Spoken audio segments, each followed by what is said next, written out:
సరుకుల సంచి పట్టుకొని అనామిక ఇంటికొచ్చింది. శారద దిగులుగా కూర్చొని ఉంటుంది. ఏవైందత్తయ్యా అలా దిగులుగా ఉన్నారు? కాళ్ళ బ్యాంకోళ్ళు ఫోన్ చేశారు. నా అకౌంట్ వివరాలు, ఏటీఎం వివరాలు, పిన్ని నెంబర్ అడిగారు. నేను నిజం అనుకుని అన్నీ చెప్పేశాను. తేరా చూస్తే ఈ అకౌంట్లో నుంచి డబ్బులన్నీ పోయాయి. ఇప్పుడు మీ మావయ్య వచ్చి ఎంత గొడవ చేస్తాడో ఏమో. అయ్యో అత్తయ్య, మనం ఎప్పుడైనా ఒక విషయం గుర్తుపెట్టుకోవాలి. బ్యాంక్ వాళ్ల దగ్గర మన వివరాలు మొత్తం ఉంటాయి కదా.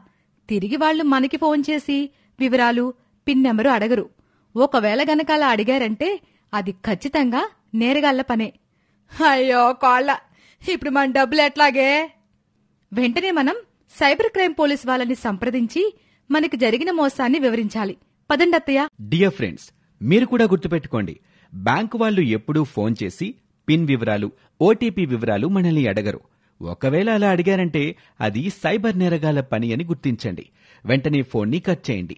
సైబర్ నేరగాళ్ల నుంచి సురక్షితంగా ఉండండి. మీరు కానీ, మీకు తెలిసిన వాళ్ళు కానీ సైబర్ నేరగాళ్ల చేతిలో మోసపోతే 1930 టోల్ ఫ్రీ నెంబర్కు డయల్ చేసి వివరాలు చెప్పండి. లేదంటే www.cybercrime.gov.in లో మీకు జరిగిన మోసాన్ని ఫిర్యాదు చేయండి. అంతేకాకుండా మీరు సైబర్ క్రైమ్